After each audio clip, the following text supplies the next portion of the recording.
नमस्कार। एक और टिप्पणी के साथ मैं अतुल चौरसिया। 1 साल पूरे हो गए उस ऐतिहासिक दिन के। उस अविस्मरणीय पल की बरसी पिछले ही हफ्ते बीती है।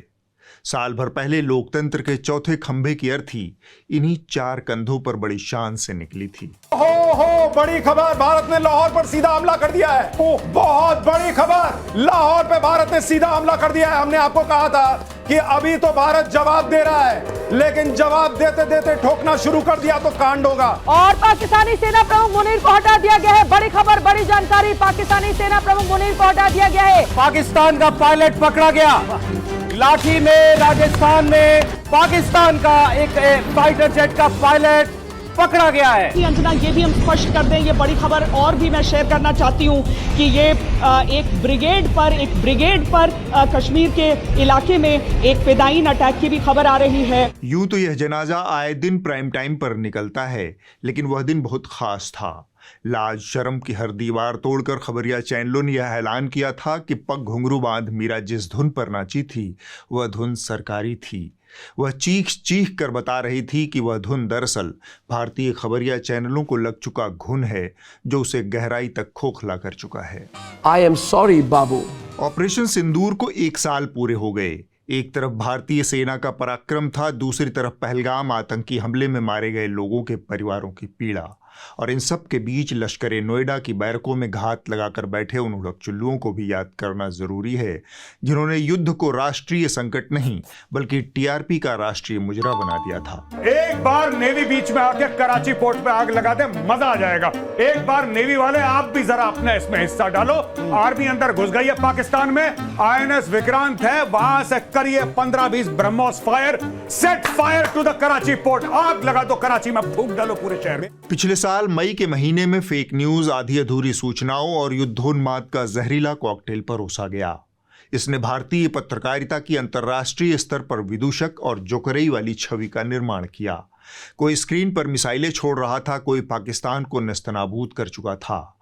स्टूडियो में बैठकर ऐसी हुंकार भरी जा रही थी जैसे एंकर पत्रकार नहीं, मोहल्ले के अखाड़े में लंगोट कसकर उतरे दंडपेलू पहलवान हो।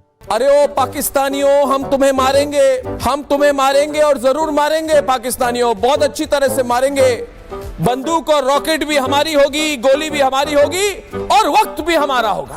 पाकिस्तान के जितने बच्चे आज घर पे अपना मैप बनाने का प्रैक्टिस कर रहे हैं, आज बार रुक जाओ बेटा, आज बार रुक जाओ या 2-3 दिन और रुक जाओ, तुम्हें मैप फिर से सीखना पड़ेगा। हम और आप बात कर रहे हैं, मैं आपसे बात कर रहा हूं, वहां सर्जरी शुरू भी हो चुकी हो शायद। और मैं यहाँ पर बहुत होशो हवास के साथ ये बात कह रही हूँ कि मोदी है तो मुमकिन है, और मुमकिन क्या है? पाकिस्तान को औकात और हैसियत में रखना। इन हुड़कचुल्लुओं के लिए फेक न्यूज कोई गलती नहीं बल्कि एक स्ट्रेटेजिक एसेट थी। और दिक्कत सिर्फ इतनी नहीं कि मीडिया ने झूठ फैलाया, असली दिक्कत यह है कि उसने देशभक्ति को भी तमाशा बना दिया। और ये सब इसलिए ताकि टीआरपी का सिंदूर थोड़ा और गाढ़ा हो सके। एक आध चीज इधर उधर हो गई, इसमें क्या बड़ी बात हो गई? एक कहावत है कि कुत्ते की दुम 12 साल तक पाइप में रख दीजिए मगर वह सीधी नहीं होगी। सीधी और भी बहुत सी चीजें नहीं होती, उनमें से एक है दरबारी एंकर। सीधा होना इनके संस्कार में ही नहीं है। ताजा वाकया है बंगाल में आए चुनावी नतीजे, जिसमें भाजपा को बड़े पैमाने पर सफलता मिली है। सरकारी वजीफे पर पलने वाले एंकर अशोक श्रीवास्तव और अडानी जी की गोद में बैठे एनडीटीवी के आदित्य राज कौल को ही लीजिए। भाजपा की जीत के जश्न में दोनों ने मजे हुए चीयर लीडरों को भी पीछे छोड़ दिया। जश्न का ऐसा नशा कि पुराने और फर्जी वीडियो भाजपा की जीत का जश्न बताकर ठेल दिए गए। ये वीडियो बहुत कुछ कहता है। पश्चिम बंगाल के लोग सत्ता परिवर्तन और टीएमसी ममता बनर्जी की विदाई का जश्न मना रहे हैं। किसी के हाथ में जीतने वाली पार्टी भाजपा का झंडा नहीं, लोगों के हाथ में या तो तिरंगा है या तो भगवा पताका। पश्चिम बंगाल में बीजेपी समर्थकों में जश्न का माहौल, चारों तरफ जय श्री राम के नारे गूंज रहे हैं। जिस वीडियो को ये हुड़कचुल्लू बंगाल की जीत का जश्न बता रहे थे, उसका चुनावी नतीजों से उतना ही लेना देना है जितना इन दरबारियों का पत्रकारिता से। असल में यह वीडियो मार्च 2026 का है, जब टीम इंडिया ने T20 वर्ल्ड कप जीता था और प्रयागराज में लोग नाच गाकर जश्न मना रहे थे। तौबा तौबा तौबा, सारा मूड खराब कर दी। बंगाल की बात चली है तो इससे जुड़ी कुछ और बातें करते चलते हैं। आज़ाद भारत के 70-80 सालों के सफ़र में बहुत सी कामयाबियां मिली हैं, बहुत से गर्व के पल आए हैं, लेकिन भारत के संसदीय लोकतंत्र के सफ़र में एक चीज़ पहली दफ़ा हुई है और यह नरेंद्र मोदी के नेतृत्व में ही संभव हुई है। आज़ाद भारत के इतिहास में पहली बार एक ऐसा व्यक्ति किसी राज्य का मुख्यमंत्री बना है जो सरेआम कैमरे पर पैसे लेते हुए पकड़ा जा चुका है। राजनीति में अब तक कम से कम इतनी शुचिता और मर्यादा रही है कि मुख्यमंत्री जैसे शीर्ष पद पर खुलेआम पैसे का लेन देन करने वाला नहीं बैठा था। भारत के लोकतंत्र ने यह उपलब्धि नरेंद्र मोदी के सानिध्य में ही अर्जित की है। 5 लाख रुपीस।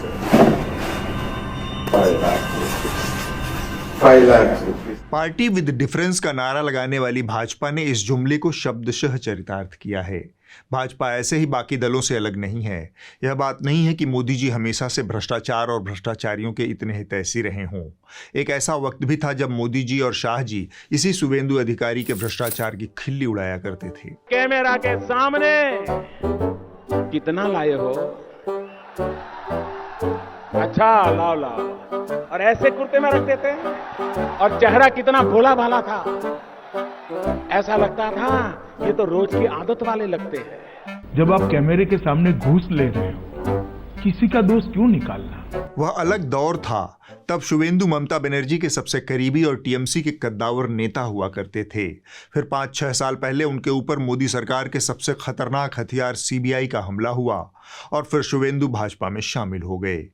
इसके बाद का सारा काम भाजपा के उस चमत्कारिक वॉशिंग मशीन ने किया जिसमें धुलकर बड़े से बड़ा भ्रष्टाचारी, बेईमान, अनैतिक आदमी ईमानदारी की दुग्ध धवल मूर्ति बन जाता है।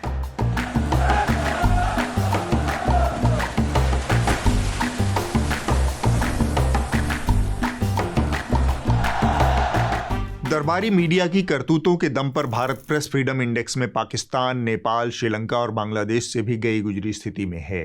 वैसे भी गोदी मीडिया से निष्पक्ष पत्रकारिता की उम्मीद करना वैसा ही है जैसे मच्छर से ब्लड डोनेशन की उम्मीद करना। हाँ, न्यूज़ लॉन्ड्री जरूर चाहता है कि इस देश में निष्पक्ष और जनता के हक की पत्रकारिता हो। इसीलिए हम पूरे महीने प्रेस फ्रीडम का जश्न मना रहे हैं। अगर आप भी चाहते हैं कि पत्रकारिता किसी कॉरपोरेट या फिर सरकारी विज्ञापन की मोहताज न बने तो इस QR कोड को स्कैन कीजिए, न्यूज़ लॉन्ड्री को सब्सक्राइब कर पत्रकारिता को विज्ञापन के पिंजरे से आजाद कीजिए।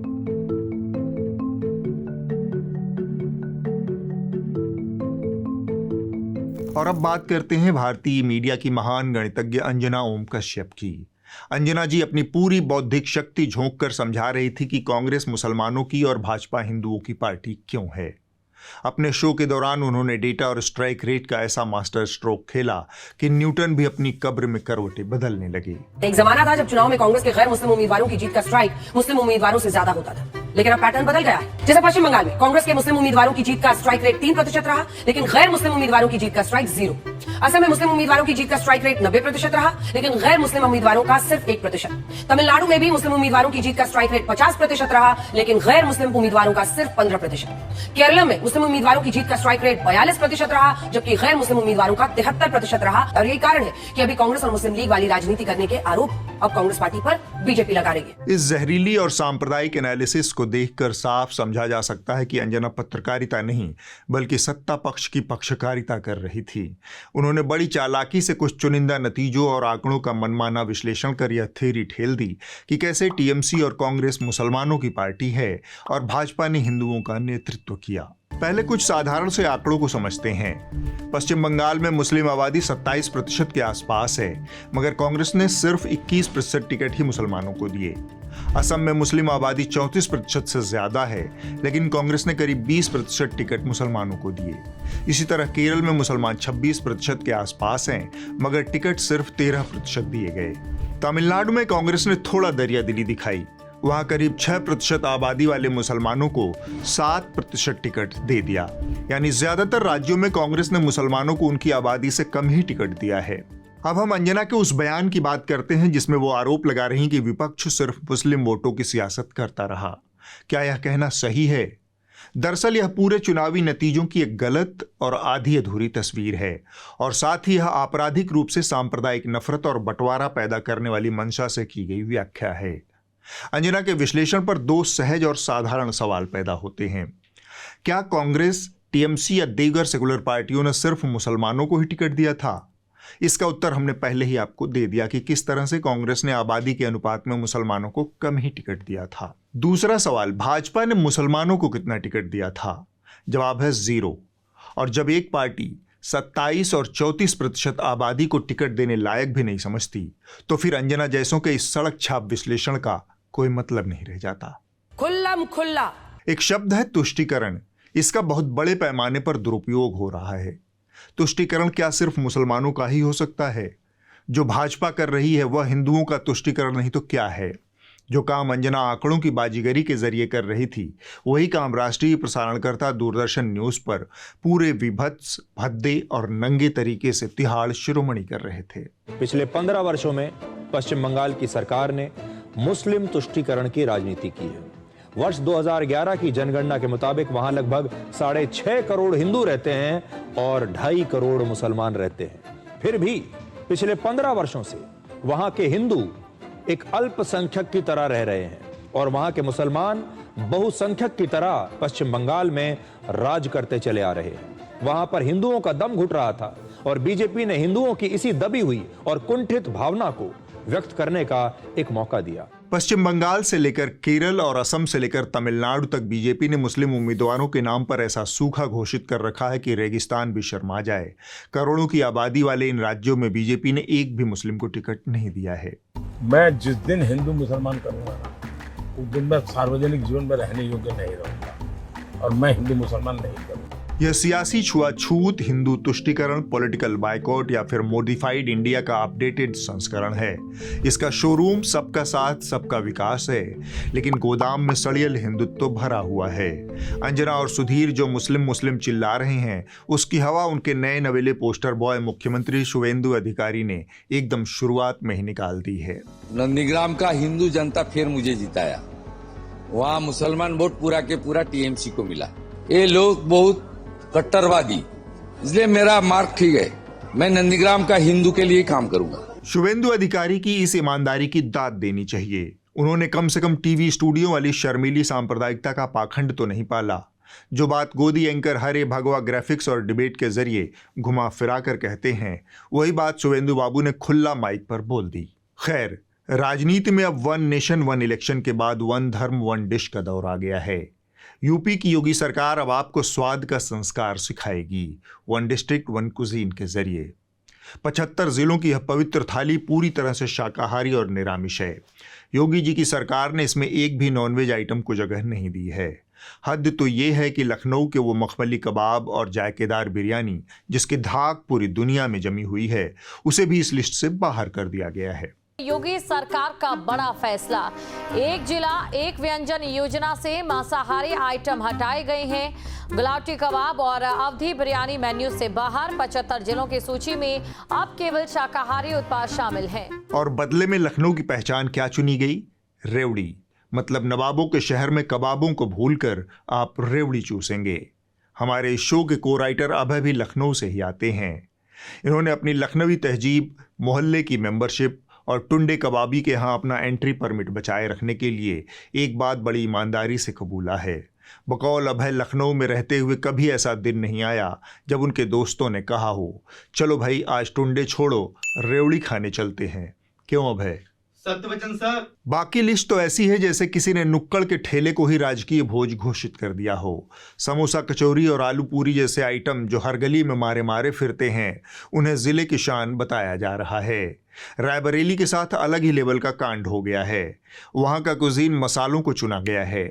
मतलब रायबरेली जाइए और कटोरा भर के हल्दी धनिया फाँक लीजिए, क्योंकि सरकार की नज़र में वही सबसे लजीज व्यंजन है। Yes sir, order please. Hello, half tandoori chicken, 1 bhuna mutton, 4 tandoori roti with butter. No non veg, only veg sir. Doctor साहब, I am going outside to find my dream food. बहरहाल, उत्तर प्रदेश में सिर्फ क्यूजीन ही नहीं, एनकाउंटर भी बड़े पैमाने पर परोसा जा रहा है। सुबह 1 डिस्ट्रिक्ट 1 क्यूजीन और शाम ढलते ही 1 थाना 1 एनकाउंटर। यूपी पुलिस ने बीते हफ्ते में 48 घंटे के भीतर 35 एनकाउंटर करके लगभग वर्ल्ड रिकॉर्ड बना दिया। यह देखकर ओलंपिक वाले भी सोच रहे होंगे कि शूटिंग का इवेंट जेवर एयरपोर्ट के पास ही शिफ्ट कर दिया जाए। इन 35 एनकाउंटर में 3 लोग परलोक भी सिधार चुके हैं। इन सभी एनकाउंटर्स की स्क्रिप्ट इतनी मिलती जुलती है कि लगता है पूरी यूपी पुलिस का कंटेंट राइटर एक ही है। वही पुरानी कहानी, पुलिस ने घेरा, बदमाशों ने कट्टा निकालकर धाएं धाएं गोली चलाई, पुलिस ने आत्मरक्षा में ठाए ठाए जवाबी फायरिंग की और सीधा घुटने के नीचे इंसाफ डिलीवर कर दिया।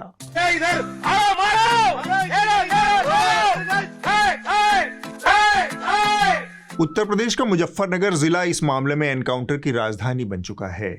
वहां 40 घंटे में 10 एनकाउंटर हो गए। यहां मानवाधिकार आयोग से लेकर कोर्ट कचहरी तक सब छुट्टी पर हैं। अगर ऐसा नहीं है तो वैज्ञानिकों को इस बात पर गंभीर रिसर्च करनी चाहिए कि आखिर यूपी पुलिस की गोलियों में ऐसा कौन सा दिव्य जीपीएस फिट है जो हर बार सीधे घुटने के नीचे ही न्याय पहुंचाता है। क्यों यूपी में इंसाफ अदालत से कम और घुटने की कटोरी से होकर ज्यादा गुजरता दिख रहा है।